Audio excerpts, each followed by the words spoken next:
Quisiera entonces darle la bienvenida a este nuevo encuentro o a este nuevo foro, Reflexiones COVID-19, el cual es un espacio académico organizado por la Escuela de Microbiología y la Facultad Nacional de Salud Pública Héctor Abad Gómez, ambas de la Universidad de Antioquia.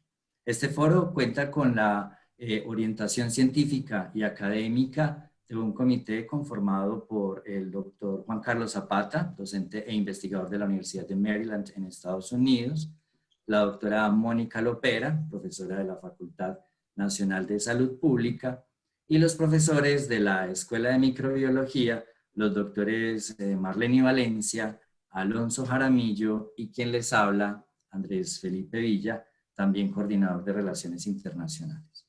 Y también en este comité contamos con el apoyo técnico, logístico y comunicacional, con quien pudimos resolver estas dificultades, que es gracias a nuestro comunicador, Diego Morales. Pues bien, para el día de hoy tenemos un nuevo foro bastante interesante. Sabemos que a medida que se va pasando por las distintas etapas de la pandemia, cada país e incluso cada ciudad va tomando lineamientos sanitarios y gubernamentales acorde con su situación, que buscan no solo proteger a la población, sino evitar la diseminación de la COVID-19. Pero lo que sí tenemos en común en estos momentos es buscar estrategias terapéuticas que eviten no solo la infección por SARS-CoV-2, sino estrategias terapéuticas que eviten sus complicaciones. Para acercarnos a una de estas estrategias, hemos invitado a 4 expertos que nos hablarán de hemostasia y aféresis en tiempos de pandemia. Y para introducir estos conceptos y moderar este espacio académico, quisiera darle la bienvenida a la doctora Paola Andrea Acevedo Toro, quien les presentará y será quien orientará las charlas de nuestros invitados el día de hoy. Antes de darle paso a nuestra moderadora y presentarles a nuestros invitados, quisiera motivar a nuestra audiencia para que nos vayan formulando sus preguntas a través del chat para que en una sesión final podamos abordarlas con nuestros expertos. Ahora sí, quisiera darle el espacio entonces a nuestra moderadora, que como ya les dije, es la profesora Paola Acevedo. Ella es microbióloga y bioanalista, magíster en Ciencias Básicas Biomédicas y quien cuenta con una amplia trayectoria investigativa y docente en el área de la hematología. Actualmente, ella es profesora de la Escuela de Microbiología y es coordinadora también del grupo Hematopatología Molecular. Profesora Paola, bienvenida. Muchísimas gracias, Andrés. Muchísimas gracias a todo el equipo organizador.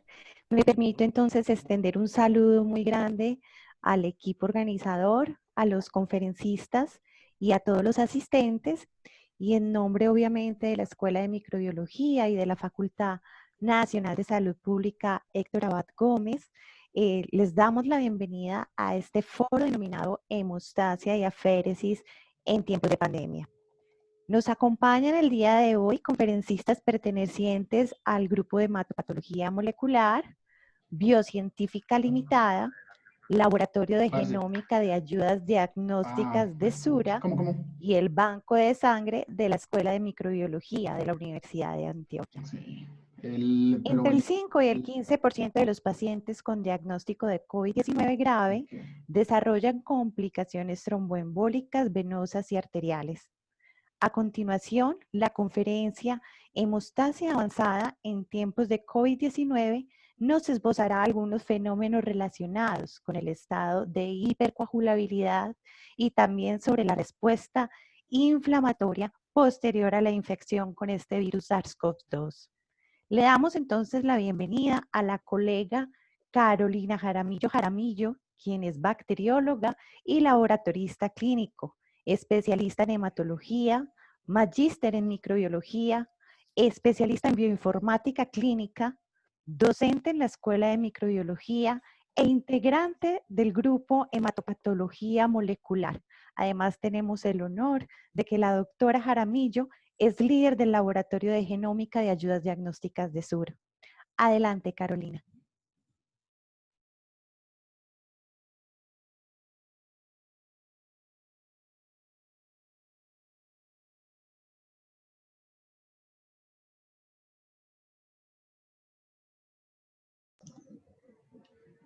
Buenos días, ¿me escuchan? Sí. Buenos días, ¿cómo están? Primero agradecerles a la Escuela de Microbiología y a la Facultad de Salud Pública por la invitación a ser parte de este foro, donde vamos a ampliar los conceptos, sobre todo en pacientes con COVID-19 que llegan a una etapa de gravedad y desarrollan eventos tromboembólicos o estados de hipercoagulabilidad, como también lo conocemos. Inicialmente, a pesar de que esta conferencia no se va a enfocar mucho en la parte epidemiológica, sí quería que tuviéramos en cuenta algunos datos desde el Instituto Nacional de Salud al día de ayer a las 5 de la tarde, donde nos están reportando que a nivel mundial tenemos 20.330.000 casos COVID positivos, dentro de los cuales 433.805 hacen parte de Colombia. Casos activos en nuestro país tenemos 168.256, recuperados 250.494, y un dato interesante para nuestra charla es que ya llevamos 14.145 fallecidos en toda esta pandemia dada por el COVID-19. En esta gráfica es bien interesante porque nos están mostrando cuáles pacientes son sintomáticos, cuáles son asintomáticos. Dentro de los sintomáticos leves vamos a tener una población del 81%, asintomáticos el 11%. Para nuestra población el porcentaje de fallecidos es de 3.27% y la gravedad y un estado moderado es más o menos del 5% para la pandemia acá en Colombia, y dentro de este 5% hay otro porcentaje entre el 5 y el 15% que pueden llegar a desarrollar estos eventos tromboembólicos como les mencioné anteriormente.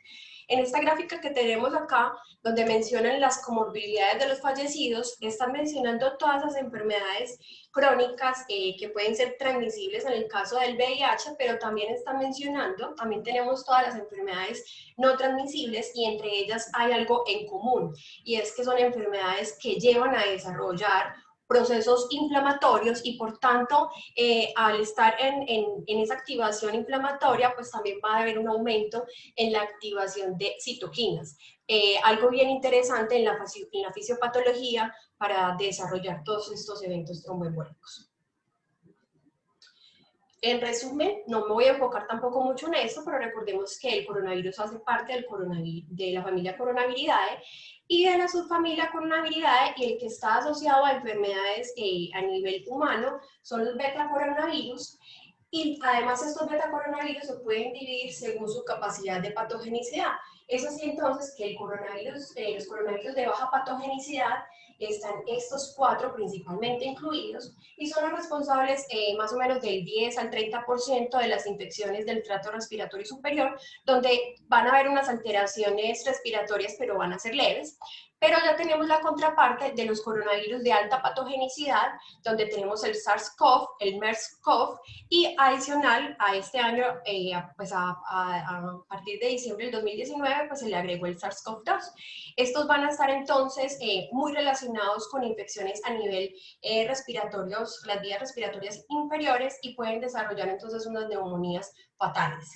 El SARS-CoV-2 evidentemente es mucho más transmisible, es mucho más contagioso, pero se ve que es un poco menos patogénico, ya que la tasa de mortalidad que maneja es entre el 3,5 y 3,8% en el SARS-CoV-2.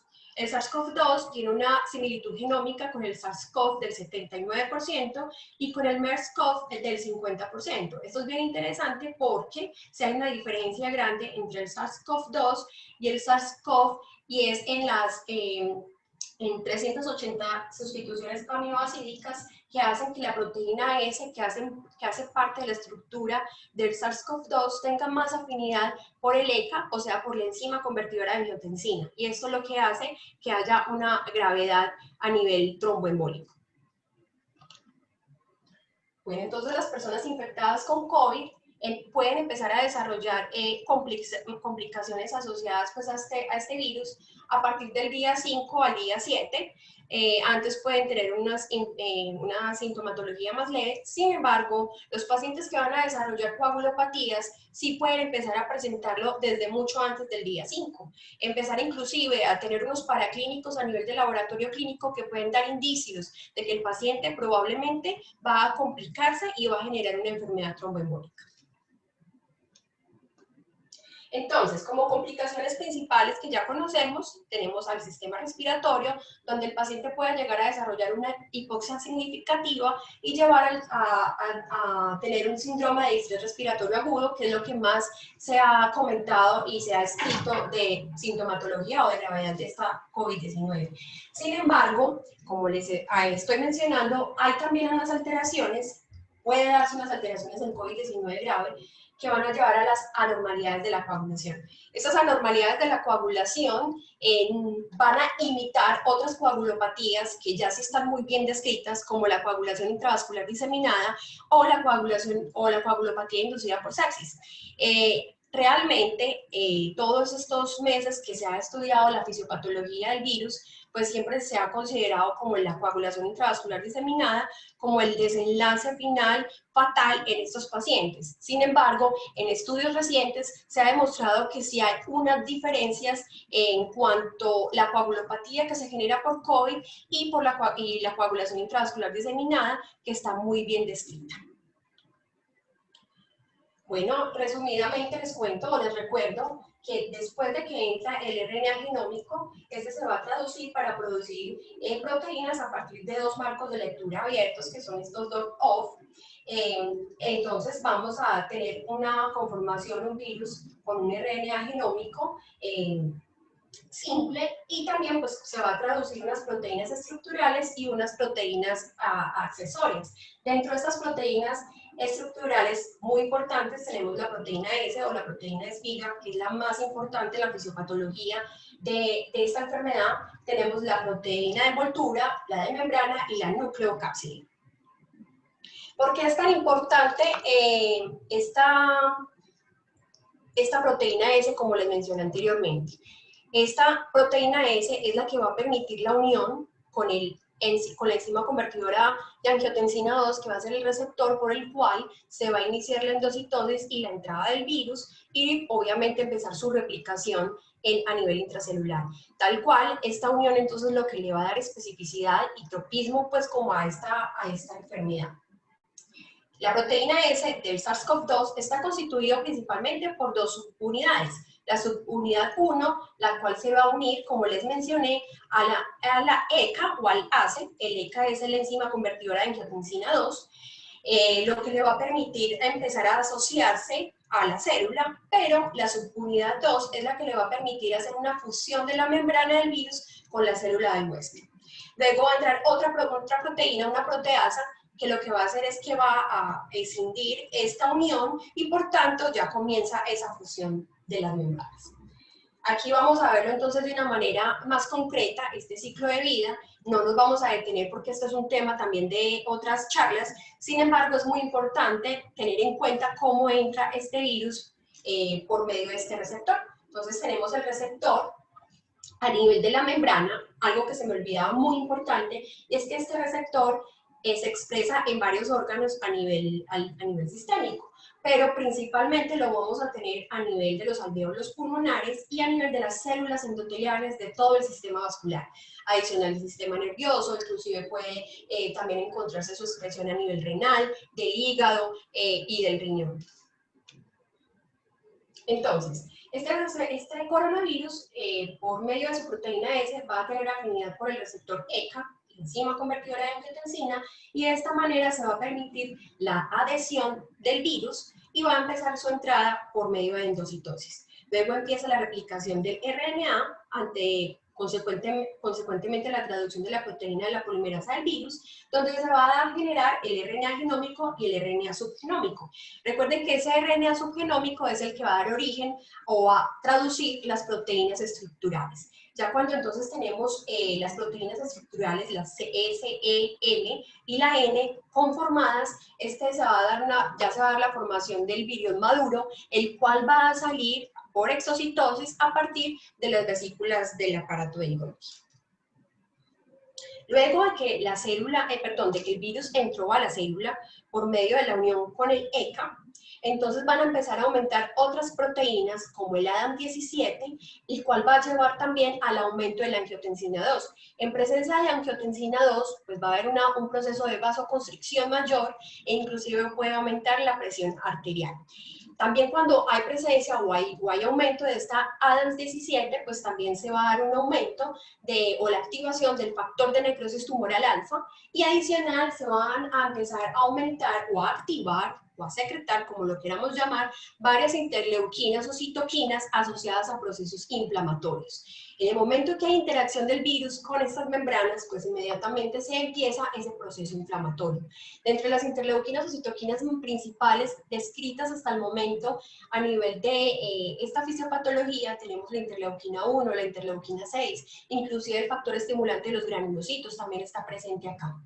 Esto adicionado, o por ejemplo pacientes que tienen enfermedades crónicas, como les mencioné anteriormente, tipo diabetes, la obesidad, inclusive el cáncer, que son procesos inflamatorios, pues pueden presentar lo que llamamos tormenta de citoquinas. Esta tormenta de citoquinas, entonces, adicional vamos a tener el daño, o recuerden porque el ECA, la enzima convertidora de angiotensina, también está a nivel de las células endoteliales y por ahí también puede entrar el virus. Entonces vamos a tener dos factores de riesgo o factores que van a llevar a desencadenar ese proceso de hipercoagulabilidad. Vamos a tener la tormenta de citoquinas y vamos a tener esa entrada por el endotelio del virus a partir del ECA2.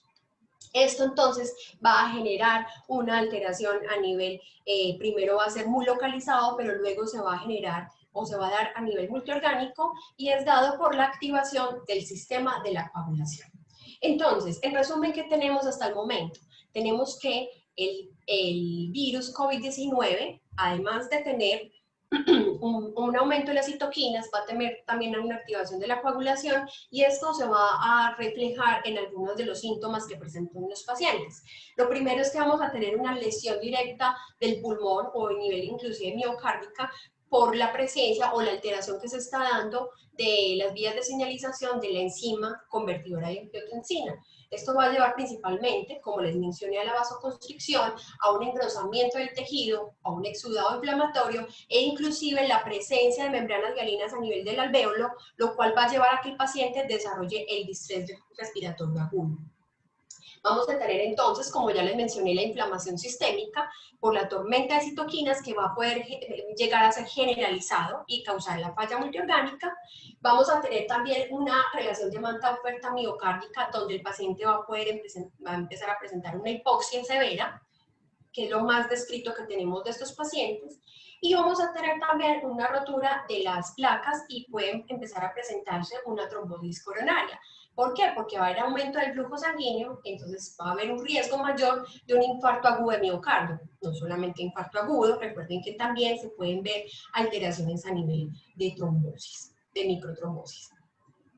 En resumen, entonces, ¿qué tenemos? El SARS-CoV-2 va a hacer una relación o va a vincular de una forma muy crítica el sistema inmunológico, los procesos inflamatorios y la enfermedad cardiovascular. Esto principalmente sucede en los pacientes que tienen unas comorbilidades asociadas a procesos inflamatorios, como ya les mencioné.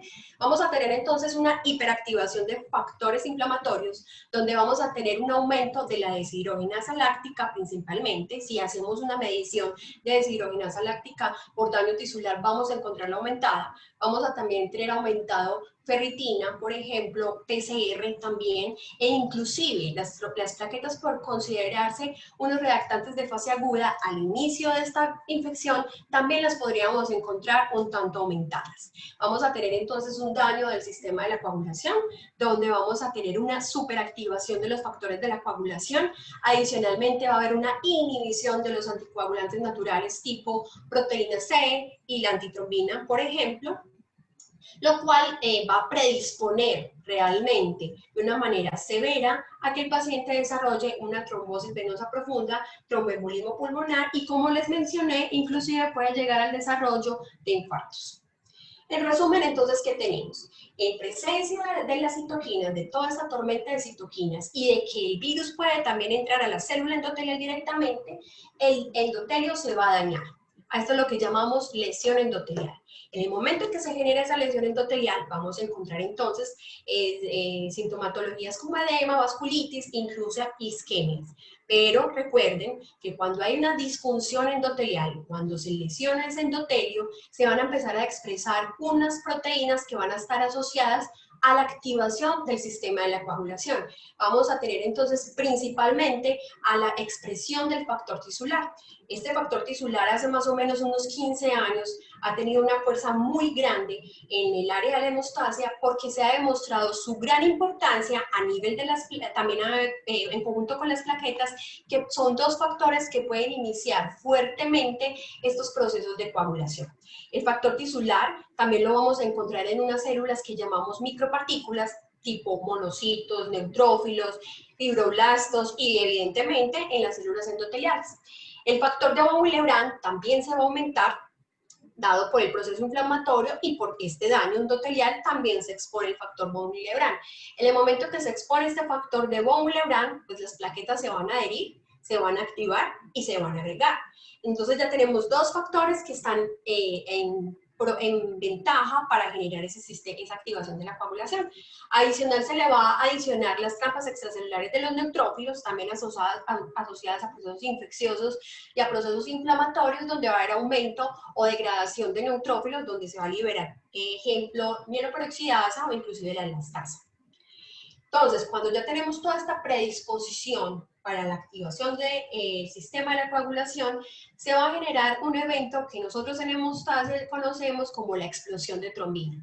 La explosión de trombina es un evento que sucede cuando se está activando todo esto, la trombina va a aumentar a niveles muy altos y por tanto va a aumentar la activación del fibrinógeno en fibrina. Esto dado o se va a presentar para generar coágulos de fibrina.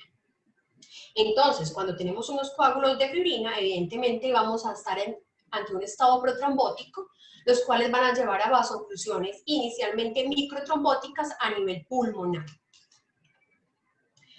Hay una triada descrita hace mucho tiempo por Virchow, que habla de la fisiopatología de la trombosis, que reúne tres características principales, que son la éstasis, el estado procoagulante y el daño endotelial, las cuales se relacionan entre sí, y si lo vamos a extrapolar hacia la patología que genera el COVID-19, pues podemos ver que evidentemente estamos generando está habiendo una infección viral, la cual va a generar todo este proceso inflamatorio e inmunológico que va a llevar entonces a la éstasis, al estado procoagulante, y por tanto se va a generar o se va a dar episodios trombóticos en los pacientes.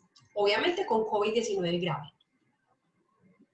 Bueno, cuando se da actividad del sistema de la activación del sistema de la coagulación a nivel del laboratorio clínico, nosotros podemos hacer mediciones de varias proteínas o de varios eventos. Entre esos tenemos el dímero D, el fibrinógeno, los tiempos de coagulación e inclusive el recuento de plaquetas. Vamos a ver estos factores o estos paraclínicos, cómo los vamos a encontrar o relacionados con el COVID-19.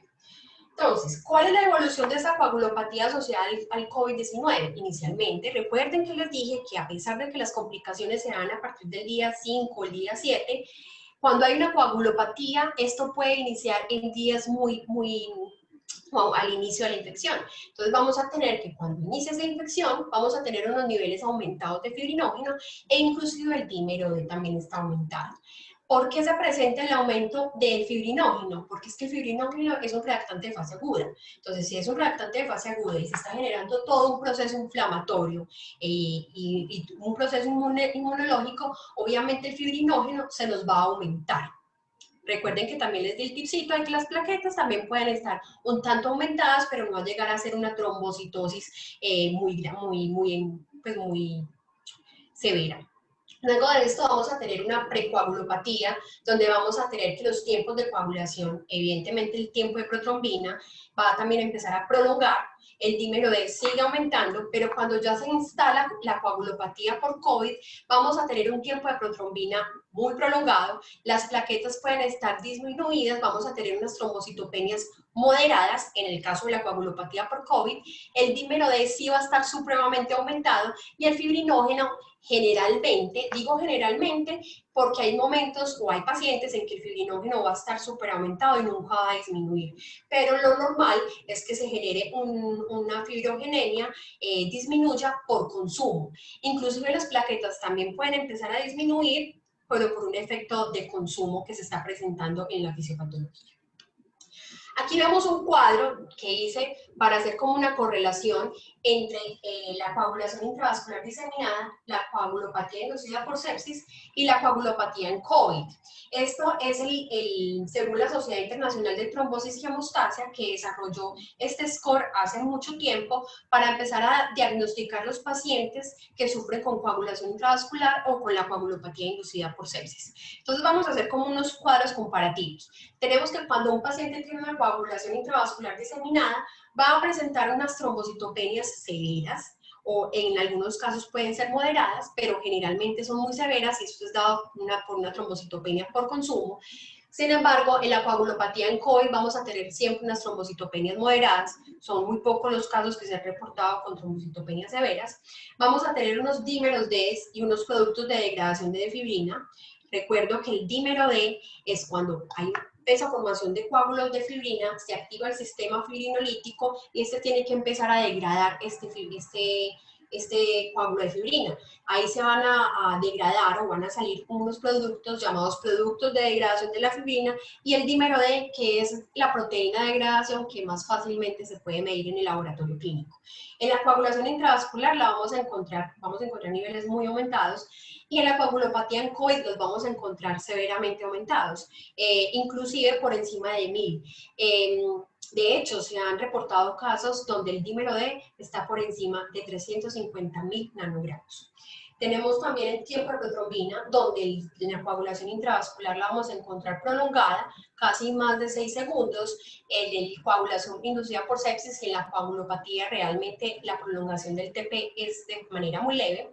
Y vamos a tener aquí la contraparte del fibrinógeno, donde también va a ocurrir que va a haber fibrinogenemia por consumo, vamos a encontrar niveles disminuidos de fibrinógeno a nivel de la coagulación intravascular diseminada, pero en la coagulopatía por COVID vamos a tener como una dicotomía aquí, porque el fibrinógeno realmente inicialmente vamos a encontrarlo muy aumentado por lo que les menciono, que es un reactante de fase aguda, pero cuando se instala la coagulopatía vamos a encontrar niveles que van a estar disminuidos. Vuelvo a repetir, hay algunos autores o algunos pacientes que se han reportado de pacientes que el fibrinógeno puede seguir aumentado. No necesariamente tiene que bajar en la coagulopatía por COVID. Otra característica bien interesante de los pacientes con la coagulopatía en COVID es que estos pacientes no sangran, no van a generar una hemorragia clínica, como lo hacen la coagulopatía, la coagulación intravascular diseminada y la coagulopatía inducida por sepsis. Vamos a tener una deshidrogenasa láctica aumentada, igual que estas dos patologías. Vamos a tener también la ferritina aumentada, igual que estas patologías. Y vamos a tener no vamos a tener presencia de esquistocitos como si los podemos observar en la fisiopatología de la coagulación intravascular diseminada y de la coagulopatía inducida por sepsis. Bueno, este es un estudio que se realizó, una metaanálisis que se realizó con 9 estudios donde compararon los recuentos de plaquetas teniendo en cuenta la severidad o no severidad del COVID-19 y encontraron que las trombocitopenias que estaban presentes eran unas trombocitopenias moderadas. inclusive podemos ver acá niveles de 137.500, 140.000, 143.900, e inclusive pacientes con unas coagulopatías en COVID muy instauradas, pero que los niveles de los recuentos de plaquetas aún no bajaban tanto. Esta gráfica nos demuestra o nos está haciendo como una comparación de pacientes que no sobreviven al COVID y pacientes que sobreviven al COVID. Como vemos, los pacientes que sí sobreviven al COVID van a tener unos recuentos de plaquetas que inclusive pueden estar normales, pero si vemos una asociación de la trombocitopenia que sigue siendo moderada en pacientes que fallecen. ¿Qué quiero decir con esto? Que las trombocitopenias que se presentan en estos pacientes no van a ser tan severas como se presentan en las coagulopatías intravasculares diseminadas. En este otro estudio, lo que estamos observando es que hicieron una comparación, miraron a ver si había unas diferencias significativas entre los niveles del dímero D, productos de degradación de la fibrina, y el TP. Los otros también, pero no encontraron diferencias. Vamos a hacer el análisis, por ejemplo, del dímero D. Vamos a tener que en un paciente que no sobrevive, sí va a estar más aumentado que en los pacientes que no sobreviven. Este es un dato bien interesante, porque es cuando se convierte el dímero D como un revelador de severidad de la enfermedad. Inclusive es un indicador de que el paciente puede estar en riesgo de morir. Vamos a tener obviamente los productos de degradación de la fibrina también relacionados aumentados cuando son pacientes que no sobreviven, igual que el TP.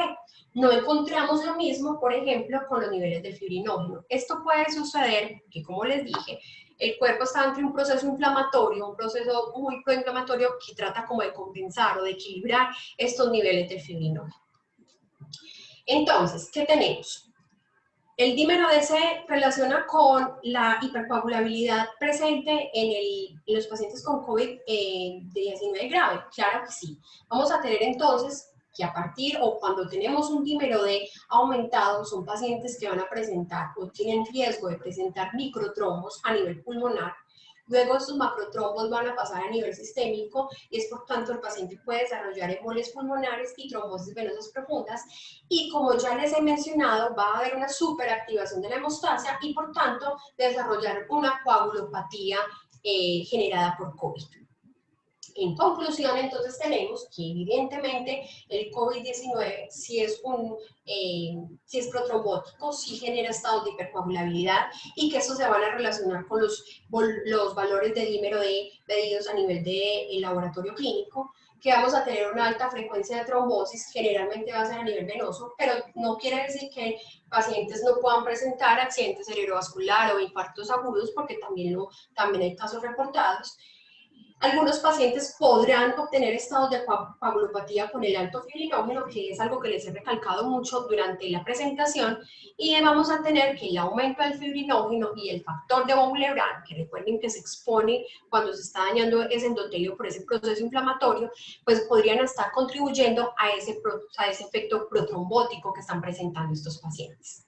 Espero entonces que hayan abierto un poco más su conocimiento ante la fisiopatología del COVID. Espero agradablemente todas las preguntas que tengan para hacerme, y quiero hacer finalmente una invitación a todas las personas que hacemos parte del laboratorio clínico, microbiólogos y bacteriólogos. Como vemos en estos momentos, la función que tenemos en el diagnóstico de los pacientes en biología molecular, haciendo el diagnóstico a partir de la prueba de PCR en tiempo real, es muy importante.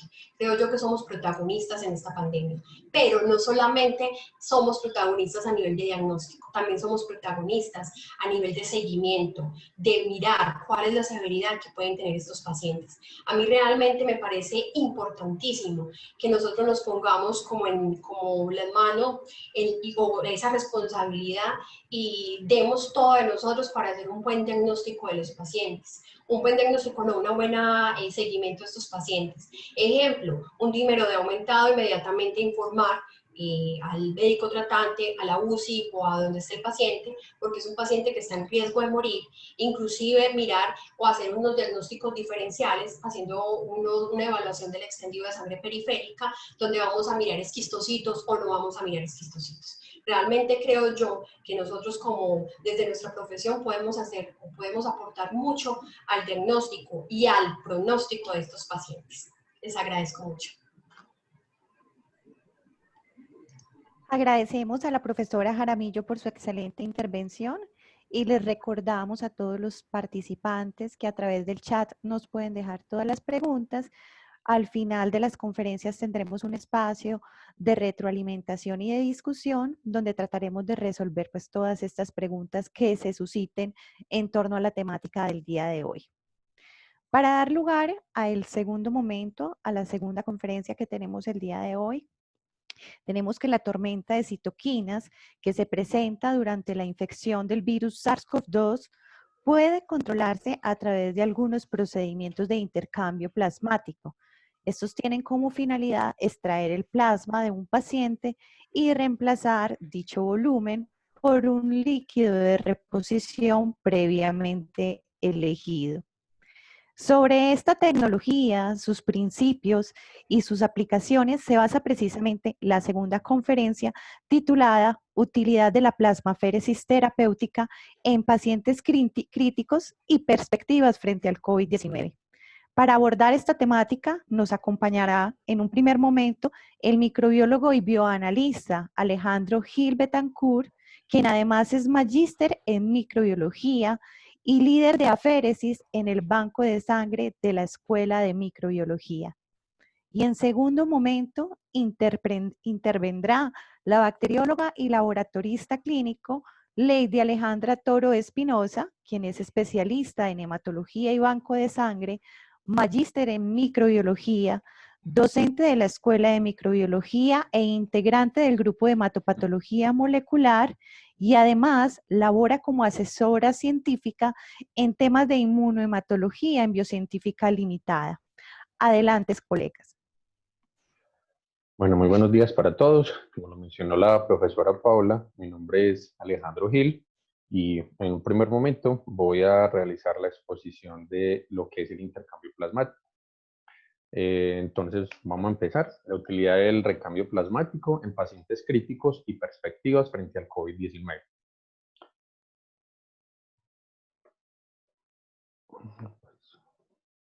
Bueno, entonces, primero vamos a hablar de las generalidades de lo que son los procedimientos por aféresis. Entonces tenemos que aféresis es una palabra que viene del griego apairesos, que significa literalmente separar. El procedimiento consiste en una extracción de un volumen determinado de sangre total. Ese volumen va a depender del procedimiento que se esté realizando. Posteriormente, como podemos ver acá, la sangre del donante o del paciente va a ingresar a una máquina que por medio del principio que tenga esa máquina, que lo vamos a ver posteriormente, va a separar la sangre en componentes, en los diferentes componentes, sea celulares o componentes plasmáticos, va a retener uno o más de esos componentes y el resto va a regresar al donante o al paciente. El procedimiento tiene fines terapéuticos y transfusionales. En esta diapositiva tenemos la parte transfusional a la izquierda y la parte terapéutica a la derecha.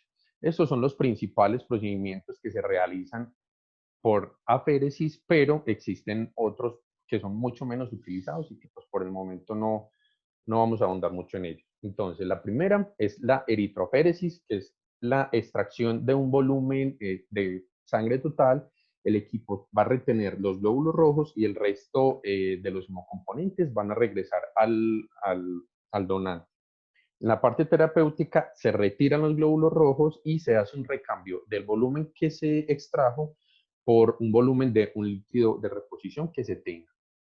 Para toda la parte transfusional se va a hacer una extracción sin un intercambio, es decir, no se va a reponer ese volumen que se donó, sino que simplemente se va a hacer la extracción. Mientras que en la parte terapéutica se va a hacer la extracción del hemocomponente y se va a reponer con un líquido de reposición que igualmente lo vamos a ver ahorita. En el que más vamos a ahondar es en el recambio plasmático, que en la literatura se utiliza indistintamente el término plasmaféresis terapéutica, recambio plasmático o intercambio plasmático. Como tal, el intercambio plasmático es un procedimiento extracorpóreo que se produce una separación desde la sangre total y se retiene el plasma y el resto de los hemocomponentes van a regresar al paciente. El objetivo fundamental de este procedimiento es recolectar el plasma del paciente y de una manera precisa se reemplaza ese plasma por un líquido de reemplazo específico que va a depender pues de la patología del paciente. El líquido de reposición, como su nombre lo dice, se repone de la misma forma que se extrae. Entonces, a medida que se va produciendo la extracción, por otra vía, por una vía alterna, el equipo va ingresando al paciente el líquido de reposición. Una breve historia de lo que es el procedimiento. Se dice que más o menos en el año 1000 antes de Cristo, los médicos de ese tiempo, pues, lo que eran los hechiceros, chamanes, etcétera, lo que hacían era realizar una flebotomía al paciente con el fin de extraer una cantidad determinada de sangre que podía producir que podía tener esa sustancia que era tóxica y pues sencillamente se producía la extracción con el fin de restablecer el balance en el cuerpo. Ya hasta 1914 se produjo el primer intercambio en un modelo animal. Lo que hicieron fue realizar una extracción de un volumen determinado de sangre total en diferentes animales. Realizaban una separación de forma manual y posteriormente los glóbulos rojos pues, o el resto de componentes celulares procedían a ingresar al cuerpo del animal pues, al que le estaban realizando el procedimiento.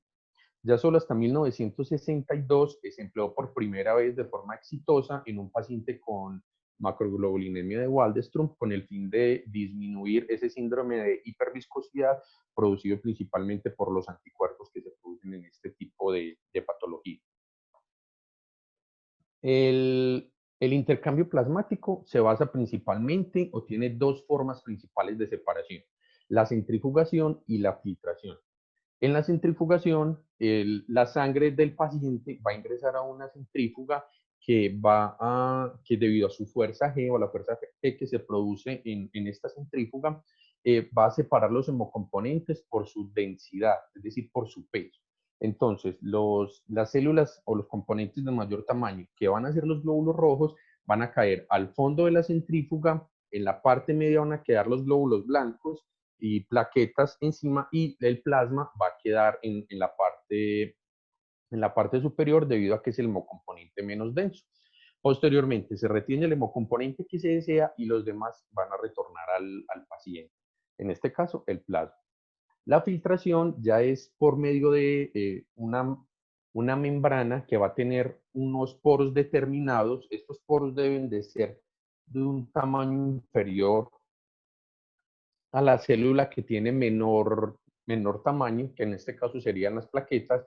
Entonces, las plaquetas tienen un tamaño aproximado de 2 a 3 micras, entonces estos poros deben de ser inferior.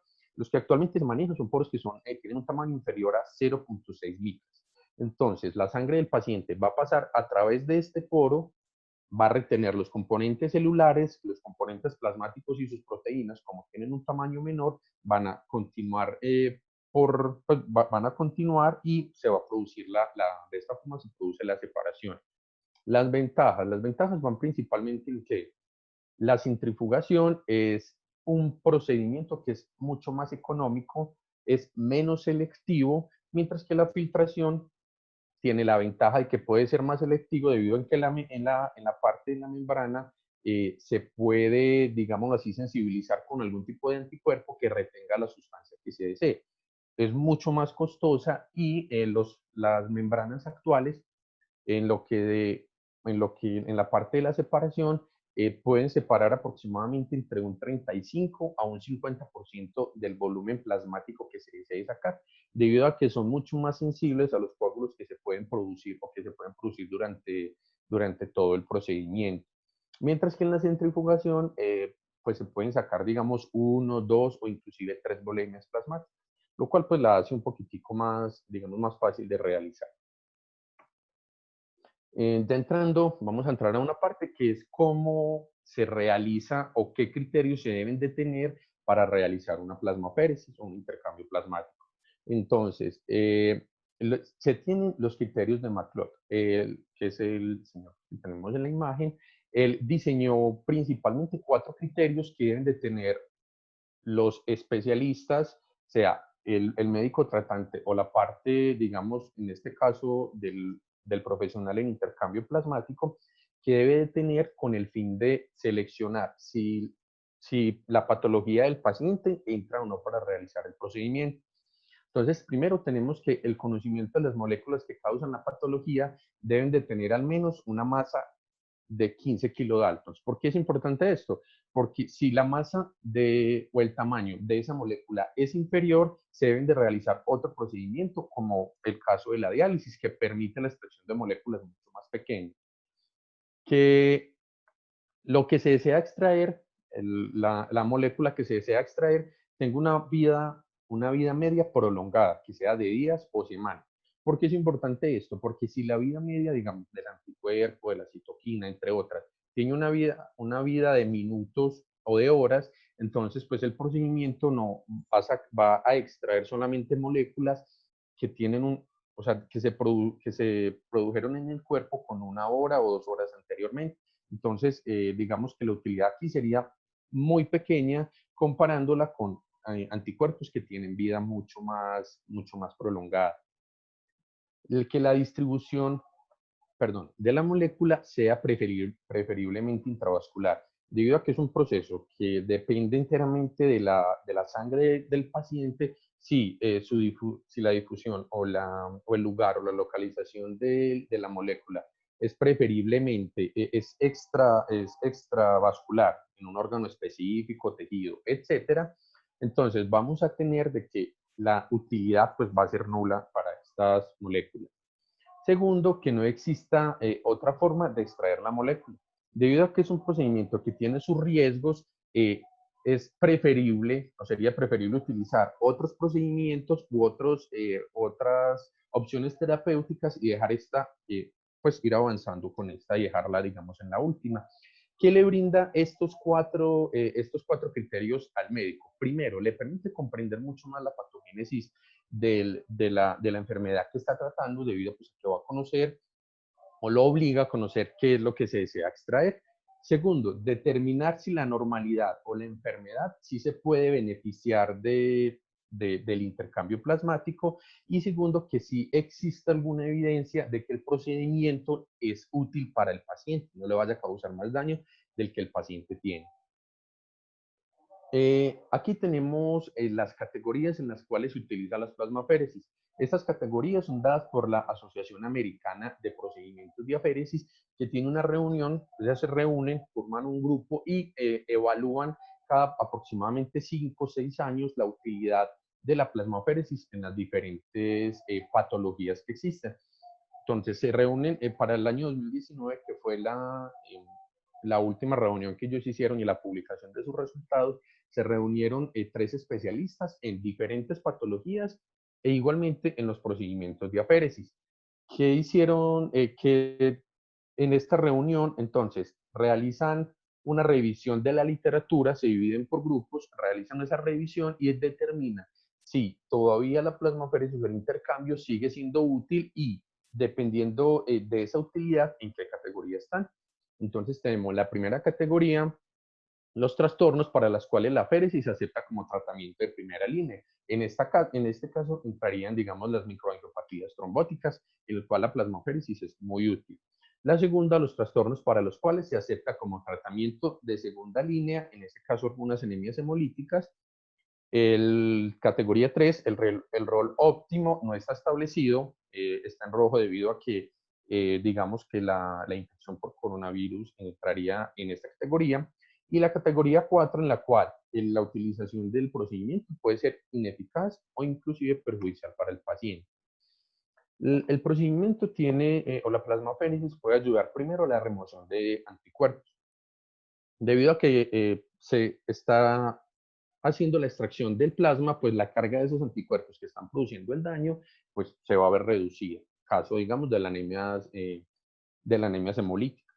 La remoción de complejos inmunes en enfermedades como el lupus eritematoso sistémico, esos complejos inmunes son los que pueden causar enfermedad o pueden causar, digamos, recaídas mucho más graves. Entonces, la plasmaféresis podría ayudar en estos casos. La remoción de citoquinas y moléculas de adhesión, en el caso, aparece pues igual ahí resaltado, porque en el caso de aquellos pacientes que son, digamos, COVID positivos, este procedimiento podría ser útil. El reemplazo de componentes perdidos del plasma, en el caso de las microangiopatías trombóticas, presenta una disminución de algunas proteínas o una proteína de importancia clínica como es la ADAMS13. Entonces se produce la extracción de ese plasma y se repone con un plasma fresco congelado que va a tener una cantidad pues de esa proteína. La parte de la alteración en el tipo de respuesta, esto es una parte que todavía está en investigación. En algunos pacientes en los cuales se ha realizado el procedimiento, se ha visto un cambio de respuesta de TH2 a TH1, pero como les mencioné, todavía pues está en estudio. Esta diapositiva, este cuadrito nos muestra más o menos el volumen de plasma que se debe de extraer. Entonces tenemos que cuando se realiza el procedimiento, cuando se extrae de 1 a 1.5 volúmenes plasmáticos, es cuando se obtiene un mejor porcentaje de extracción de ese plasma. A medida que se van aumentando, podemos ver que va disminuyendo, digámoslo así, la efectividad. Entonces, mientras que desde que se extrae uno, se podría estar extrayendo el 63.2% del plasma, el resto va a ser el líquido de reposición, aumenta aproximadamente un 14% al 1.5, vemos que ya del 1.5 al 2, ese aumento disminuye, disminuiría aproximadamente hasta 9. Y si ya se produce una extracción de 2.5 volúmenes plasmáticas, vemos que ese aumento pues, va a ser mucho menor, aproximadamente del 5 al 6%. Las soluciones de reemplazo que más se utilizan actualmente son la albúmina, el plasma fresco congelado, los coloides o cristaloides. La albúmina tiene la ventaja de que mantiene la presión oncótica pues, de la sangre debido a que pues, está extrayendo el plasma. Esta albúmina va a reponer o va a hacer que se continúe pues, con esta presión. Tiene la desventaja de que solamente debido a que solamente, como su nombre lo indica, estaríamos reemplazando con albúmina, mientras que el resto de proteínas, pues no se estaría haciendo reposición de las demás proteínas. El plasma fresco congelado tiene la ventaja de que te repone absolutamente todas las proteínas, es un cambio de plasma por plasma, pero se ha visto que los pacientes reaccionan mucho más a este plasma que al albúmina, por lo tanto no es, digamos que tiene esa desventaja, pero en algunas enfermedades, como lo mencioné anteriormente, la microangiopatía trombótica, la solución de reemplazo ideal es este plasma fresco. Los coloides o cristaloides se utilizan única y exclusivamente como expansores de volumen, entonces por esto es la última opción que se debe tener, o cuando el intercambio va a ser por volúmenes muy pequeños, debido a que solamente estaríamos reponiendo el volumen que extraemos, pero ninguna proteína. Ya voy a hablar principalmente de tres artículos de investigación que se centran en el intercambio plasmático en COVID. Entonces tenemos que los altos niveles de citoquinas en estos pacientes que presentan la tormenta de citoquinas pueden estar directamente relacionados con la severidad de los síntomas en pacientes COVID-19 positivos que se encuentran en una unidad de cuidados intensivos. Es importante mencionar que todos o la utilidad del intercambio plasmático está dado principalmente en pacientes que se encuentran en UCI, no en pacientes pues, que apenas están iniciando la infección. Los pacientes, como lo mencionó Carolina ahorita, los pacientes críticamente enfermos pueden desarrollar fallas en diferentes órganos y la muerte en estos pacientes no se produce tanto por el virus en sí, sino más por la respuesta abrumadora del cuerpo frente a esto, que en esta parte es donde actuaría el intercambio plasmático. Tenemos en este primer artículo de investigación que se hizo en 3 pacientes y posterior al intercambio plasmático, vemos desde el día 1 hasta el día 10 una disminución importante, tanto en los exámenes en la parte del laboratorio como en la parte del paciente, obteniendo en el primer día una disminución de la proteína C reactiva y de la interleuquina 6 hasta que el paciente ya no requería ayuda pues en la parte respiratoria. E igualmente las lesiones en el pulmón pues podrían disminuir. Este artículo fue un artículo que realizaron en 8 pacientes. Igualmente le dan mucha utilidad a la plasmaféresis. Mencionan que el intercambio es muy importante en aquellos pacientes en los cuales van cada día empeorando su condición. Al final, pues, como les mencioné, muestran una mejoría en 7 de esos 8 pacientes. Uno de ellos murió al inicio del estudio, pero pues ya debido a que era un paciente que estaba pues muy crítico, y ellos dan una estrategia de 3 pasos. La primera es una reducción de la carga viral, entonces se debe de dar antivirales, ¿cierto? La segunda es una reducción de la producción de citoquinas, lo cual se da igualmente con medicamentos. Y ya la tercera es la eliminación como tal de las citoquinas, de esa carga de citoquinas que se daría por medio del intercambio plasmático. Aquí tenemos un artículo que es más un modelo o un experimento que realizaron, y vemos acá en esta parte, entonces tenemos un filtro que es el que se realiza en la plasmaféresis, que tiene pues este tipo de principio, y la parte de esta columna está sensibilizada con lectinas, que lo que van a hacer es capturar el virus, mientras que el resto de las células van a permitir, van a poder o van a continuar su paso. ¿Por qué es importante esta parte? Porque en este experimento que ellos hicieron mostraron que desde el primer momento en que realizaron el intercambio plasmático hasta ya hasta aproximadamente 5 o 10 días, la carga del virus disminuyó mucho de la que estaba al inicio, mientras que se fue realizando el procedimiento. Listo, ya en esta parte, mi compañera Lady es la que va a continuar con la exposición. Muy bien, muchísimas gracias, Alejandro. Entonces, ya para finalizar este bloque de las ponencias, vamos a hablar un poco de la experiencia que nos ha dejado China documentado dentro de sus bases de datos respecto al comportamiento de la infección en los pacientes COVID-19. Esta información nos ha podido brindar lineamiento respecto a que el 81% de los casos de COVID-19 son casos leves. Pero vamos a ver que en un 14% los casos son severos, y en este punto es importante resaltar que los países concentran esfuerzos para trabajar en este grupo de pacientes la terapia de plasma convaleciente como parte de los ensayos clínicos aleatorizados que se hacen para lograr mitigar el impacto de la enfermedad. Pero aquellos pacientes que además de esto resisten estas medidas terapéuticas y a su vez otras terapias con corticosteroides, inmunosupresores, el soporte oxigénico se vuelve insuficiente, y las terapias con otros medicamentos, ante esa falla terapéutica trascienden a los estados críticos, que son los estados en los cuales ya se involucra la tormenta de citoquinas y el shock. El 5% de estos pacientes ha podido ser establecido dentro de casos críticos, que esta es la estadística de China, pero que si contrastamos con lo que nos presentó Carolina al inicio, vemos que el comportamiento de la pandemia en Colombia está teniendo un curso muy similar. En estos casos críticos es importante resaltar que el 2.3% de los pacientes pues han presentado o presentaron en su momento una mortalidad descrita en este país.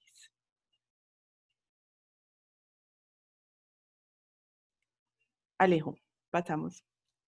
Ok, entonces es importante aquí resaltar que los pacientes críticos, inclusive los pacientes en choque séptico y los pacientes críticos de COVID-19, van a tener unos mecanismos fisiopatológicos que los va a relacionar de cierto modo para considerar las terapias de recambios plasmáticos. Entonces vamos a ver que dentro de estos mecanismos fisiopatológicos se resalta la tormenta de citoquinas, como bien lo explicó ahora Carolina, y todos los mecanismos de inflamación, entendiéndose que esos mecanismos efectores del sistema inmune pues pueden, que se realizan frente a algunos patógenos, pueden entonces tener consecuencias potencialmente mortales para el anfitrión cuando esa respuesta se exagera.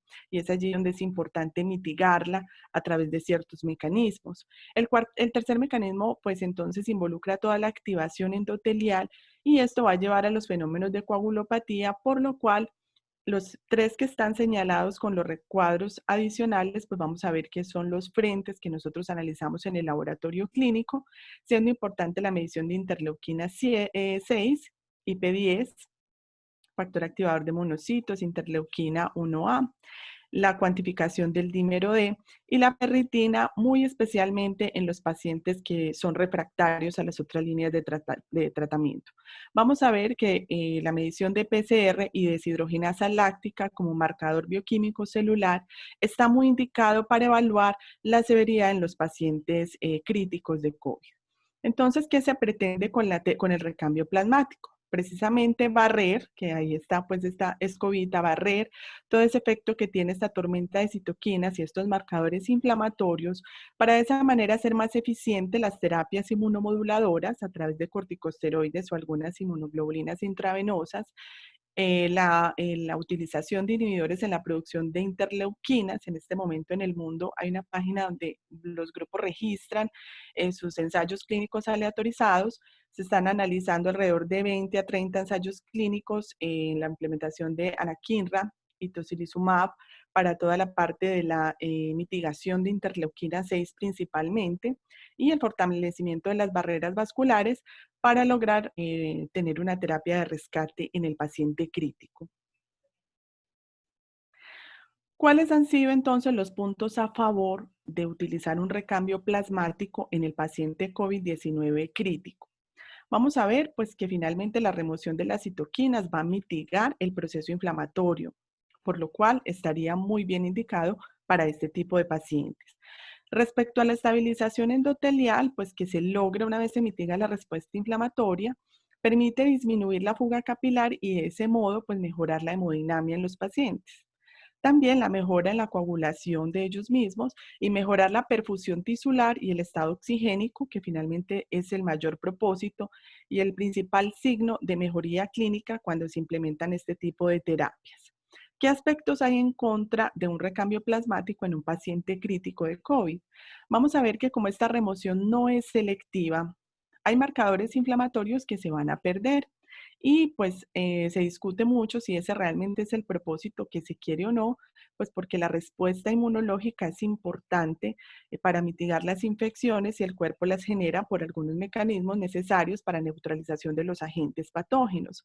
Pero vamos a ver que dentro de ella la remoción de los anticuerpos neutralizantes del virus es lo que más preocupa, porque pues si bien hoy se hacen muchos esfuerzos para transfundir estos anticuerpos de personas recuperadas a pacientes que están en una fase aguda de la enfermedad, pues vemos que en el paciente crítico removerlos podría ser un desacierto. Sin embargo, hay algunos autores que documentan que en el punto del paciente crítico, ya los anticuerpos neutralizantes tienen un efecto ineficiente para lograr la recuperación de los cuadros clínicos, en razón de que la gravedad está asociada más a la tormenta de citoquinas y a la inflamación sistémica, más que al mismo patógeno en gran medida. Por supuesto, también es importante considerar que el recambio plasmático no es una terapia blanco, sino una terapia coadyuvante, por lo cual, así se implementa en un paciente de COVID crítico, pues él tiene que cumplir con los otros esquemas terapéuticos propuestos hasta la remisión de su enfermedad. Aquí simplemente para traer dos datos históricos de que los recambios plasmáticos ya han sido usados en otros brotes virales. Vamos a ver que para el año 2009 se documenta la implementación del recambio plasmático en el brote H1N1 en una población pediátrica. Al respecto, entonces, los autores concluyen que los niños que presentaron un tratamiento con recambio plasmático en combinación de otros fármacos tuvieron una mortalidad menor en el 47.8% respecto a los pacientes que no recibieron recambios plasmáticos con mortalidad del 81.3%. Asimismo, en los brotes virales por bunyavirus se ha reportado una mejoría en los parámetros clínicos y de laboratorio de los pacientes en los cuales se utilizan estos mecanismos para apoyar el tratamiento. Recientemente se realizó un intercambio de experiencias y una reunión que fue liderada por Terumo Internacional, en el cual estos médicos de las instituciones que ustedes pueden ver pues ahí en la pantalla, compartieron la experiencia en una serie de casos de pacientes que han sido tratados con recambios plasmáticos y que han sido pacientes de COVID-19 crítico, entregando a la comunidad científica las primeras conclusiones que nos permiten revisar si esto podría ser una perspectiva frente al COVID crítico o no, y sobre todo en Colombia, que ahorita pues enfrentamos el pico de la pandemia. Los recambios plasmáticos se han usado en los pacientes COVID que no responden a la terapia convencional. Entonces, esto es lo primero. Nunca es la primera línea de tratamiento, siempre está dirigida hacia el paciente crítico. Se ha evidenciado un impacto positivo en la disminución considerable de interleuquina 6 y PCR, como marcadores muy significativos en la escala de la inflamación. Hay cierta evidencia de que los recambios plasmáticos logran una buena eficiencia, sin eventos adversos en la serie de casos que ellos han revisado. Hay mejorías importantes en la oxigenación y estos se pueden mantener hasta por 3 días. ¿Qué pasa después de esos días? Pues que los pacientes, inclusive narran el caso de 2 de ellos, requirieron más recambios plasmáticos hasta lograr pues, salir exitosos del proceso crítico. Finalmente, pues concluyen que es una terapia adyuvante, pues esto sí es algo que resaltan, por lo cual no hay certeza si el 100% de la mejoría de los pacientes es atribuible a estos recambios o realmente a la combinación de los otros fármacos, por lo cual hace falta revisar un poco más un estudio detallado al respecto. Y continúa la incertidumbre si los recambios con albúmina podrían brindar mejores resultados. Es conocido que los recambios con plasma generan cierto temor a que los pacientes puedan generar complicaciones trombóticas y el estado, digamos, lo propenso que son estos pacientes también a estos mismos estados, pues genera ese temor. Sin embargo, todos los pacientes que están en unidad de cuidados intensivos tienen terapia anticoagulante, por lo cual los recambios con plasma, que son los que se han efectuado en la mayoría de estos pacientes, permiten inclusive mitigar esos estados y contribuir a su mejoría. En esta diapositiva, entonces, vamos a revisar un estudio muy reciente, publicado ahorita en julio de este año, donde vamos a analizar que esta fue una cohorte de 6 pacientes que recibieron terapias de recambio plasmático múltiples ante las complicaciones de encefalitis autoinmune por COVID-19. Vamos a ver que de los 6 casos, entonces, los investigadores hacen en el eje de las Y, vamos a ver las mediciones de ferritina como marcador inflamatorio y vemos cómo a través del día 6 que empiezan los recambios plasmáticos, entonces estos niveles empiezan a descender hasta la mejoría de los pacientes. Solamente el caso 3, que es el que vemos en verde, alcanzó unos niveles de ferritina muy altos y este paciente pues es como el que muere de esta serie de casos. Los hallazgos de la ferritina son muy importantes porque recientemente que compartimos la presentación de los resultados del estudio de plasma convaleciente que se lidera hoy en Colombia por algunas universidades y el IDVIS, vimos que los 2 pacientes refractarios a esta terapia pues tienen niveles de ferritina muy altos. Entonces este marcador parece darnos mucha información del paciente que definitivamente evoluciona de una forma más crítica y puede llegar a la mortalidad. En este estudio entonces, que es la primera serie de casos de plasmaféresis en encefalitis autoinmune por COVID, vamos a ver que todos los pacientes presentaron síndrome de respuesta inflamatoria sistémica, seguida de incapacidad para recuperar la conciencia. Los marcadores inflamatorios siempre fueron persistentemente altos y pues aparte del caso 3, a través de los recambios plasmáticos, que hubo algunos que requirieron hasta 9, uno de los casos, el caso 2, lograron una recuperación asertiva después del inicio de las plasmaféresis secuenciales y pronto fueron dados de alta. Finalmente, es importante entender que hoy hay investigadores, me llamó mucho la atención, el doctor Jaume describe una nueva vía de infección de COVID, del virus, hacia las células a través de los receptores, no solamente de la enzima convertidora de angiotensina, sino del CD32, por lo cual hay algunos modelos terapéuticos ya dirigidos a fármacos monoclonales para controlar estas 2 rutas de infección y a través de las plasmaféresis pues lograr una remoción viral y una mitigación en la tormenta de citoquinas para evitar la complejidad de los pacientes críticos. Sin embargo, estos son escenarios hipotéticos y parece ser que mientras nosotros estamos apenas hallando la forma en cómo el virus se comporta y cómo adquiere nuevas rutas de infección, pues la mortalidad es muy alta, por lo cual es una campaña contra reloj y realmente las complicaciones en los pacientes son cada vez mayores respecto a los avances que tenemos al respecto. Finalmente, Alejo. A pesar de estos buenos resultados, quiero dejar en claro que la evidencia científica es escasa y de baja calidad. ¿Por qué? Porque se datan series de casos y no en ensayos clínicos aleatorizados, bien controlados en cuanto a sus variables y sus sesgos, por lo cual no hay una contundencia respecto a si esta terapia puede ser ampliamente utilizada en los pacientes de COVID-19 críticos. Sin embargo, el campo más estudiado y que tiene esta correlación, que es el shock séptico, ha demostrado unos buenos resultados y vale la pena explorar esta terapia como una perspectiva futura a través de ensayos clínicos mejor diseñados. Es necesario clarificar cuando el paciente requiere nuevos recambios, que es algo en lo que parece estar muy heterogénea la opinión internacional, asimismo como los temas de las soluciones de recambio. Finalmente, queremos entonces agradecer su participación en este foro. Los dejo con esta imagen que me pareció muy bonita porque cuando uno revisa todo esto y queda tan angustiado, pues finalmente empieza con la pregunta: ¿para cuándo va a estar la vacuna?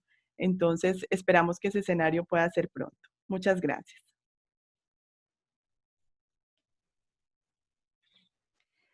Agradecemos a los conferencistas Lady Alejandra Toro y Alejandro Gil por su excelente intervención y les recordamos a todos que a través del chat se están recopilando las inquietudes para ser resueltas en esta última parte del foro del día de hoy. Para concluir, entonces tenemos que resaltar algunos aspectos importantes de las conferencias presentadas, entre ellas que la infección con el virus que nos convoca el día de hoy, asunto de referencia, conduce a la activación del sistema de coagulación, aumento de la trombina, que lleva a la generación de microtrombos y también a la vasoclusión, y esta coagulopatía se caracteriza por aumento del dímero D principalmente. Y esta es la razón por la cual en el laboratorio clínico se convierte en una medición bien importante y tiene también una gran relevancia como predictor de la severidad de la enfermedad.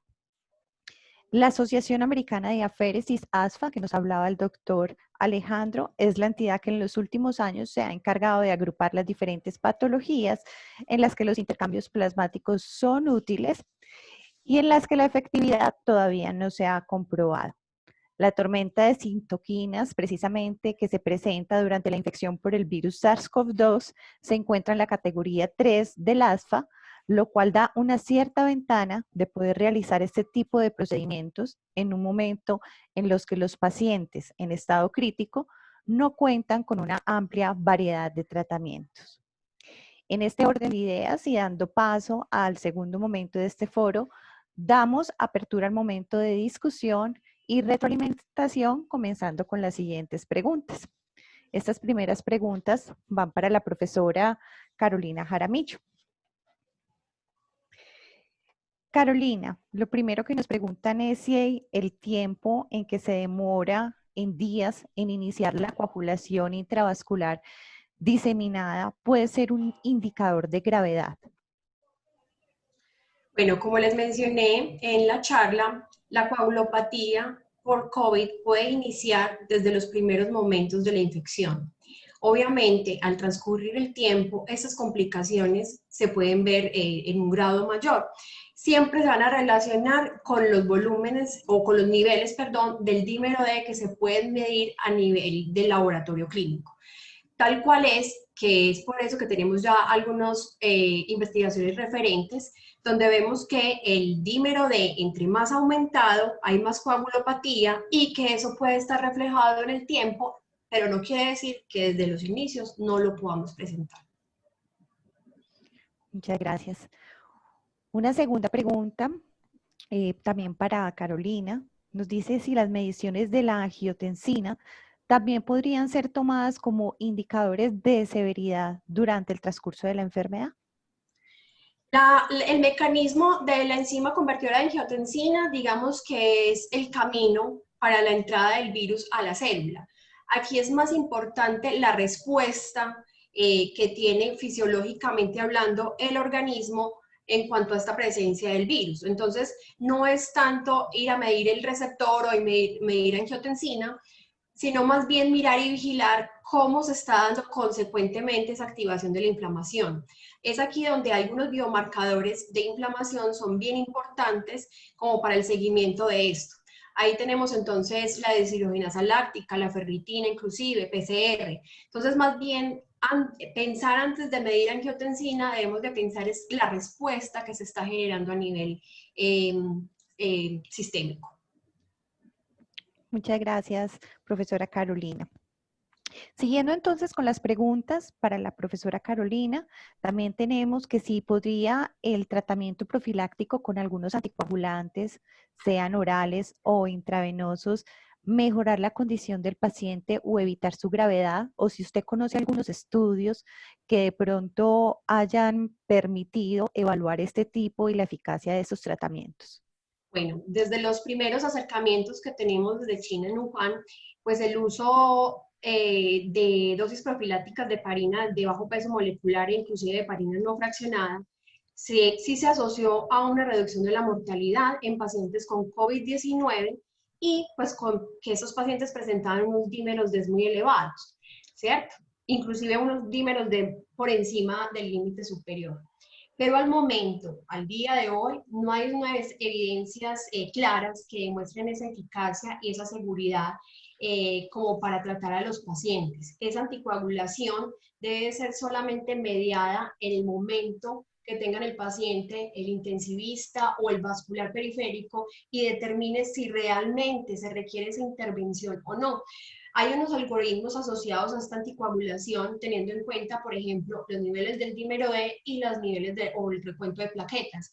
Sin embargo, quiero ser muy reservada con esta información, ya que eso debe ser indicación clínica y teniendo en cuenta cada cuadro y un contexto individual en cada paciente. Sí, claro, doctora Carolina, comprendemos perfectamente que esta es una información básicamente que debe ser orientada por el intensivista y en este caso por los clínicos, pero agradecemos su respuesta tan oportuna.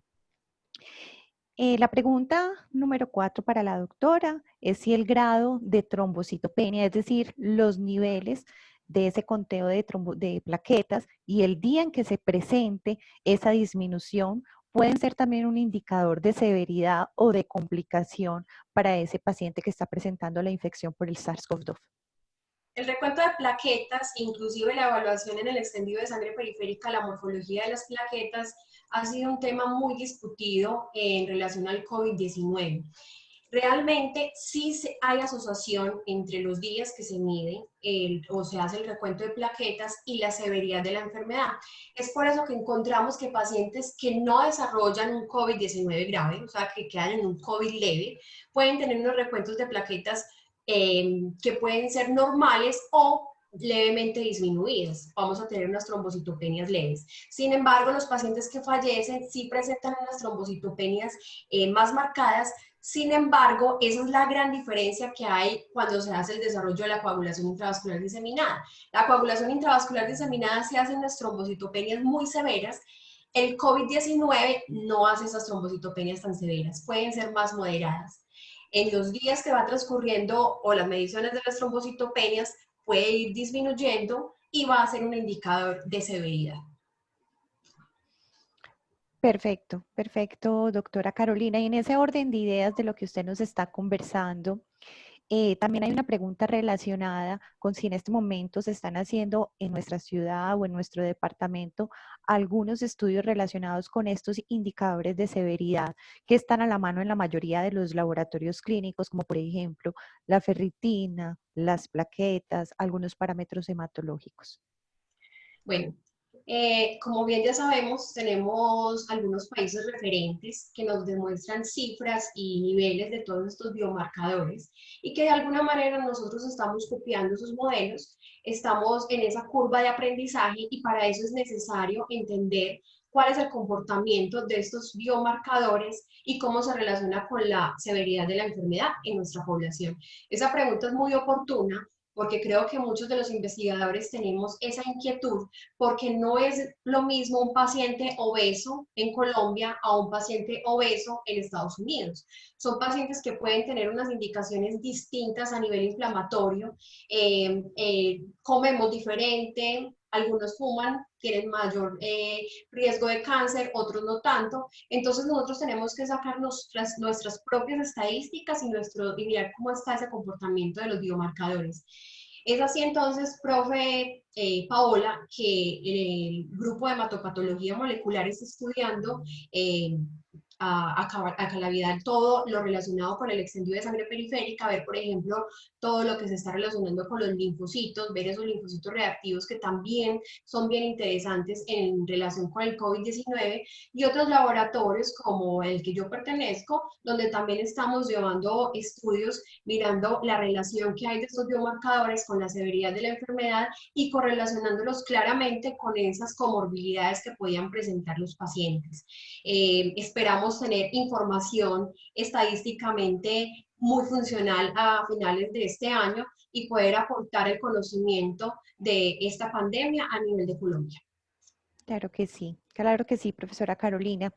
Y también en ese mismo orden de ideas nos preguntan si se puede correlacionar todo lo que vimos hoy con la hemostasia, todos estos parámetros relacionados con la coagulación intravascular diseminada, con los hallazgos hematológicos al extendido de sangre periférica que previamente se encuentran en otras publicaciones. Sí, claramente.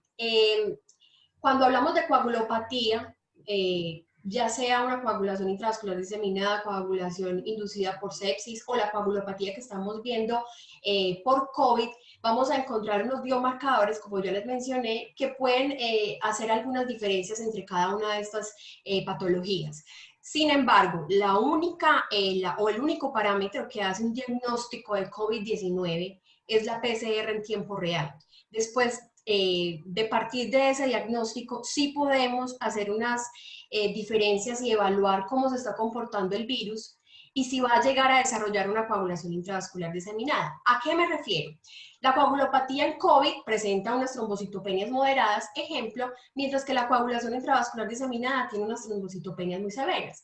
¿Eso qué quiere decir? Que un paciente con COVID-19 que tiene muy bien instaurado ese coagulopatía puede llegar a avanzar a unos estándares mucho más altos de coagulación intravascular diseminada. Entonces, digamos que hacer como tal diagnóstico no, pero sí podemos llevar a mirar cómo se está comportando el virus y después de tener el diagnóstico empezar a evaluar cómo se está comportando, si va a llegar a unos eventos mucho más severos o si se puede empezar a tratar de una manera más leve. Perfecto, perfecto, profesora. Y finalmente tenemos otra pregunta para usted, en donde nos dicen que si se pueden usar esos datos de laboratorio relacionados con la coagulopatía como parámetros de diagnóstico diferencial entre otros virus y precisamente el SARS-CoV-2.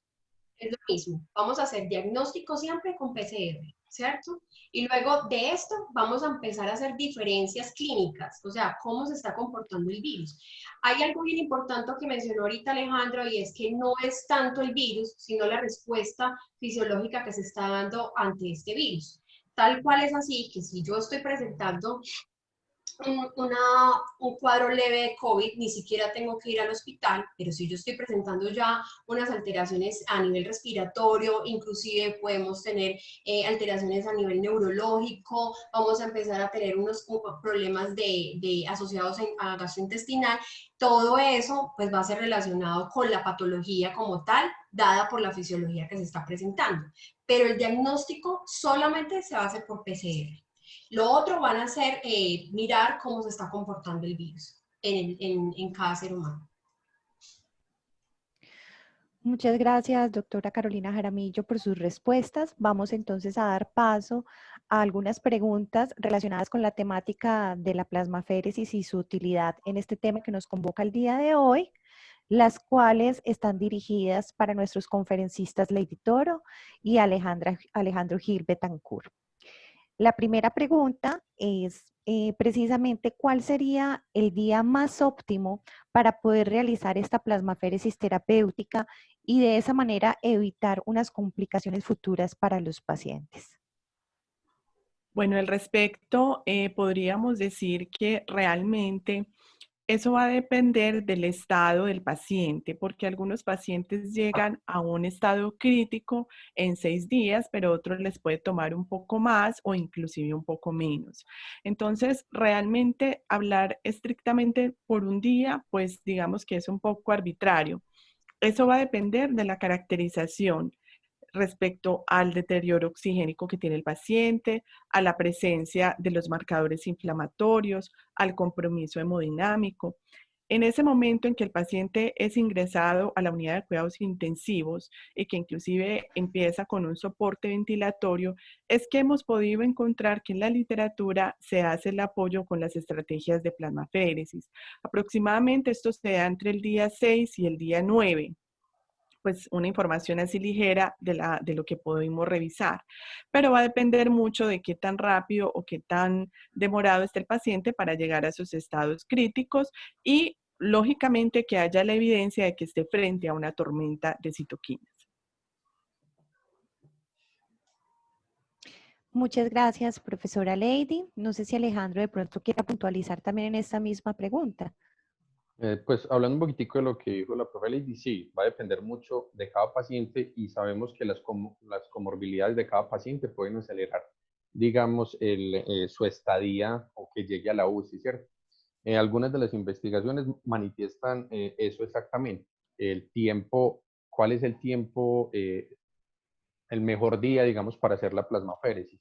Eso depende, sí, de mucho de la evolución de cada paciente, de los exámenes y del compromiso respiratorio que tenga. Muchas gracias, Alejandro, por complementar esta respuesta. Siguiendo entonces con esta misma temática, nos preguntan cuáles son las complicaciones futuras que la plasmaféresis puede traer a estos pacientes posterior a su recuperación, es decir, cuando ya se ha dado la resolución del virus, de la infección por el virus. Bueno, realmente en la serie de casos que hay hoy publicada, inclusive lo que se conoce de la implementación de los recambios plasmáticos en otras pandemias, los eventos adversos asociados pues no se han encontrado, no han sido descritos como tal para estas patologías virales. Como bien lo decía, pues hace falta elaborar ensayos clínicos que nos permitan conocer precisamente esto ante la incertidumbre si estos pacientes podrían eventualmente desarrollar eventos trombóticos. En este momento yo no podría dar una respuesta certera ante la ausencia de esa evidencia. Lo único que podría decir es que con la casuística que hay hoy disponible, los eventos adversos asociados para este tipo de pacientes no ha sido descrita. No sé si Alejo tiene algo más para aportar. Pues, a ver, los eventos adversos del procedimiento son más eventos agudos que se pueden presentar durante la realización del mismo, ¿cierto? Toxicidad al citrato o si digamos, el líquido de reemplazo es plasma, pues puede haber una reacción ahí. Pero ya eventos crónicos, realmente este procedimiento no tiene como, digamos, la presentación de ese tipo de reacciones después, digamos, de 2 o 3 días de que se realiza. De pronto, muy aunado a esta misma pregunta y a la respuesta que ustedes están dando, nos pregunta Tulio José Lopera Restrepo, que con respecto al momento en que se retiran los componentes en la féresis, de una manera no específica, también es posible que se estén retirando, pues obviamente otras citoquinas, entre ellas algunas implicadas en procesos de activación, diferenciación celular y que también son importantes durante la respuesta antiviral. Eso finalmente podría afectar la diferenciación TH1 y TH2 o las respuestas TH1 y TH2.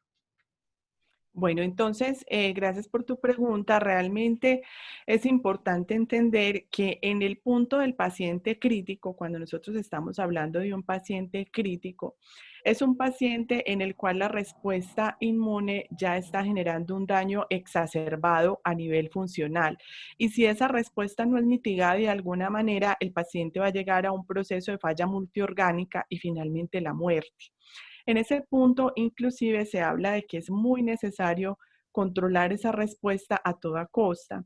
Los recambios es una estrategia, pero igual los pacientes continúan con terapias corticosteroideas y con terapias inmunomoduladoras, por lo cual en ese punto no se hace tan necesario, digamos, ese balance positivo de continuar activando la inflamación, porque precisamente es lo que queremos mitigar de alguna forma.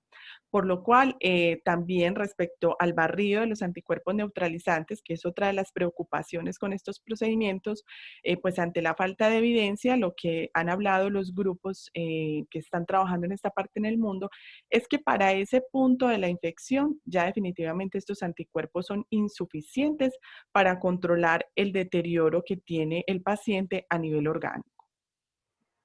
Alejo, si tienes algo más. Adelante, Alejandro. ¿No? Muy bien.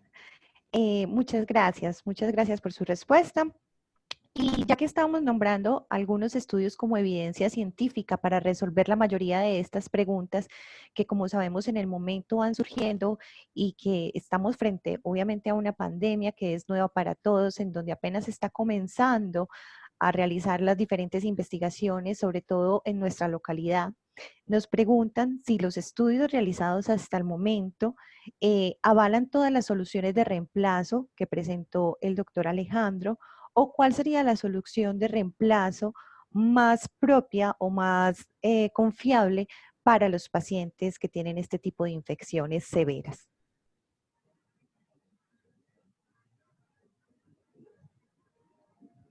Alejo, no te oímos. Profesor Qué pena. Alejandro, Sí, gracias. qué pena. La literatura menciona que se puede utilizar plasma fresco congelado. Alguna otra literatura menciona que es mejor utilizar albúmina, la combinación de los dos, incluso en algunos estudios. Pues personalmente me parece que el mejor líquido de reemplazo actualmente podría ser o utilizar plasma de pacientes de donantes convalecientes que pueden tener esos anticuerpos protectores contra el virus, o una mezcla de las dos. Pero la literatura no se pone como muy de acuerdo frente a cuál de las dos puede ser mejor. Algunos estudios mencionan que es mejor la albúmina, mientras que otros mencionan inclusive que es mejor el plasma fresco, o sea, de pacientes convalecientes o de donantes convalecientes o de donantes, pues ya en general. Bueno, al respecto, en la serie de casos que pues pude presentar, realmente todos los casos han sido abordados con plasma fresco congelado. Y digamos que el plasma convaleciente había sido una medida previa cuando el paciente era considerado con infección severa, y ya en el estado crítico, pues los recambios se hicieron completamente con plasma fresco congelado. Muchas gracias a los dos por su respuesta. Y en ese mismo orden de ideas también nos preguntan cuál puede ser o cuál sería ese perfil del paciente candidato al recambio plasmático y en qué condiciones estaría contraindicado ese recambio. Bueno, realmente, y como lo vimos en la guía, este tipo de procedimientos obedece a una indicación muy individual. Realmente sería un poco impropio nosotros brindar un perfil determinado, porque es el médico y el hemodinamista quien evalúa el estado tanto de perfusión como compromiso orgánico y oxigénico que tiene el paciente para poderlo someter a estos procedimientos, porque bien deben tener unos requisitos a nivel hemodinámico para poder alcanzar pues los ciclos que se requieren durante el recambio. En este orden de ideas podemos decir que a nivel inmunológico, pues tiene que cumplir con todos los requisitos de tormenta de citoquinas, tienen que ser pacientes que hayan sido refractarios a otras líneas de tratamiento y pacientes que realmente las alternativas se estén quedando cortas sin que hayan llegado a una falla multiorgánica, porque esto debe ser visto como una terapia coadyuvante, más no una terapia de rescate de último momento. Listo, entonces casi que es ese paciente que llega a UCI, pero que esa criticidad recién diagnosticada pues lo hace ya candidato a esto. Respecto a las otras cifras tensionales y demás, pues por supuesto tienen que ser consideradas, pero es realmente un abordaje médico la indicación como tal. No sé si Alejo tiene algo más para complementar. La parte de pronto en qué pacientes no está indicado debido a que la plasmaféresis puede producir hipotensión en los pacientes. Esos pacientes que tienen, tienen una hipotensión muy marcada, pues la plasmaféresis no se podría realizar en ellos. De resto, pues los criterios que dijo Lady sí creo que son marcados para todos. Muy bien, muchísimas gracias por sus respuestas. También nos preguntan que si existen otros parámetros diferentes a la ferritina que sean necesarios medir antes y posterior a esta plasmaféresis y por qué. Sí, realmente todos los marcadores de respuesta inflamatoria son objetos de medición. En el caso de la encefalitis, pues me llamó mucho el tema de la ferritina, me llamó mucho la atención el tema de la ferritina, porque lo quería contrastar también con la evidencia que tuvimos recién en la presentación del estudio de Lidwix, donde estos pacientes que pues finalmente fallecen tienen unos niveles de ferritina muy elevados como marcador inflamatorio y que siempre estamos acostumbrados a ver la ferritina en todo ese contexto pues de las anemias ferropénicas y demás, pero no con esa connotación de marcador inflamatorio, entonces por eso quise hacer relevancia a eso. Pero por supuesto, o sea, los tiempos de coagulación, el estado oxigénico del paciente, yo creo que es lo más importante en esto. La ausencia de fiebre, porque los picos febriles se ha demostrado que pueden disminuirse con los recambios plasmáticos, los niveles de interleuquina 6 muy específicamente y los niveles de PCR. Las enzimas, incluso en algunos casos en los que, como la deshidrogenasa láctica, se encuentran muy altos asociados al daño bioquímico celular. Entonces, realmente todos los marcadores son objeto de evaluación, los niveles de leucocitos, la hemoglobina, porque estos pacientes inexplicablemente empiezan a desarrollar también unos procesos de anemia importante en los que comprometen la hemoglobina. Entonces, realmente el perfil es múltiple cuando nosotros queremos evaluar respuesta terapéutica. Doctor Alejandro, ¿usted No, desea decir algo más? ¿No? no, realmente por lo que digo Lady es todo el perfil del aumento de las citoquinas proinflamatorias es lo que siempre se debe tener en cuenta ahí también. Okay. Esta era la última pregunta que teníamos el día de hoy. Invito a los conferencistas por si quieren dar un cierre con alguna experiencia de síntesis, algo corto que nos permita concluir cada una de las conferencias presentadas el día de hoy. Comenzando con la profesora Carolina Jaramillo. Pero realmente yo sí quiero, como les mencioné ahorita en la charla, dejar un precedente desde nuestra profesión como microbiólogos o bacteriólogos y mirar cuál es el potencial que tenemos en el manejo de estos pacientes. Es una responsabilidad social que tenemos desde la parte de investigación, pero también desde lo que hacemos día a día en laboratorios clínicos. Creo yo que ese es el mensaje principal que quiero dejarles a todos mis estudiantes de pregrado, inclusive de posgrado, porque muchas veces pensamos que una crisis o una pandemia como estas es solamente de carácter clínico o del médico, y no, realmente nosotros como bacteriólogos o microbiólogos podemos aportar muchísimo en el manejo de estos pacientes. En este momento, junto con mi estudiante de posgrado, estamos desarrollando una investigación, como les mencioné. Estamos midiendo niveles de biomarcadores como los que mencionamos durante toda esta charla, tanto en la charla de recambio como en mi charla de hemostasia, dados deshidrogenasa láctica, por ejemplo, la ferritina. Tenemos también el comportamiento de la hemoglobina, como lo mencionaba Lady, es bien interesante. Y vamos a mirar también el extendido de sangre periférica, qué hallazgos podemos encontrar en nuestra población. Eso creo yo que, como les mencioné, es nuestra responsabilidad como académicos, como profesionales, y aportar un granito de arena para saber manejar más a estos pacientes con COVID-19. Muchas gracias, profesora Carolina Jaramillo. Estamos de acuerdo con lo que usted nos indica. Le doy entonces la palabra al editor. Adelante. Que bueno, yo quiero agradecerle su presencia en este foro y extendiendo la iniciativa de Carolina, pues yo creo que es muy importante que en este momento nos unamos para generar investigación de interés al respecto. Hoy es muy necesario que podamos consolidar y compartir nuestras experiencias para poder fortalecer los canales de investigación e información que finalmente nos van a llevar a entender y a sugerir medidas terapéuticas para estos pacientes, entendiéndose que pues es una enfermedad totalmente desconocida y que coge al mundo pues en muchas incógnitas.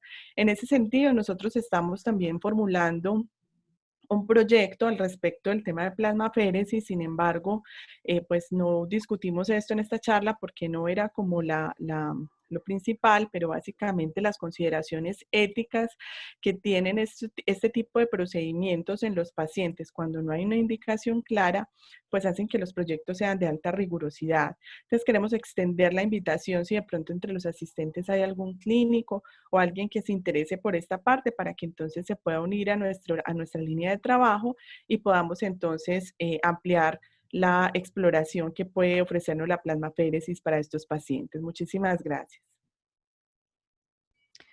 Muchas gracias, profesora Lady, por esa invitación. A través del chat también les dejaremos alguna información relacionada a cómo podernos contactar y en la página web de la Escuela de Microbiología encontrarán todos los datos de contacto del grupo de hematopatología molecular, donde allí pues podremos mirar esos grupos de unión, esos trabajos de investigación que podemos hacer en colaboración. Le doy entonces la palabra a Alejandro Gil para finalizar esta parte. Bueno, pues el objetivo que teníamos como con esta charla era mostrar una nueva o un tipo de procedimiento terapéutico que puede ser muy importante para diferentes pacientes, especialmente en pacientes en estado crítico. Entonces, me parece que tanto dar a conocer a las personas que existe este procedimiento, como lo dijo Lady, pues mostrar que no son solamente, digamos, procedimientos o darle una opción terapéutica convencional al paciente, sino que existen otras que también lo pueden utilizar. Y agradecer realmente también a la escuela y a la universidad pues, por brindar este tipo de espacios. Muchas gracias. Muchas gracias a usted. Agradecemos especialmente a todos los conferencistas invitados el día de hoy, doctoras Carolina Jaramillo, Lady Toro, doctor Alejandro Gil, por acompañarnos esta mañana y compartirnos sus experiencias académicas y científicas de vanguardia sobre esta temática de orden mundial. A ustedes, estimados asistentes, agradecemos por su compañía, atenta escucha e intervenciones que nos permitieron disertar el día de hoy. Me despido de todos ustedes y le doy la palabra al equipo organizador para el cierre del evento.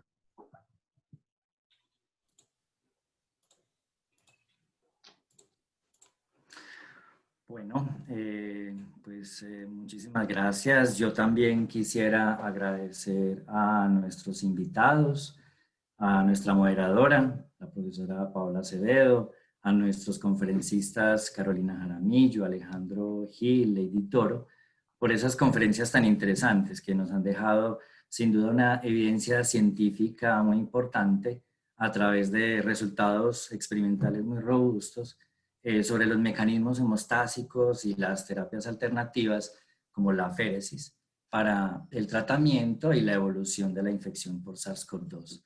Y también en definitiva pues vemos el trabajo arduo de nuestros profesionales y científicos por comprender cada vez más el proceso fisiopatológico inducido por SARS-CoV-2, que sin duda es lo que nos llevará a tener soluciones terapéuticas prontas para mitigar la situación que vivimos en la actualidad con la COVID-19.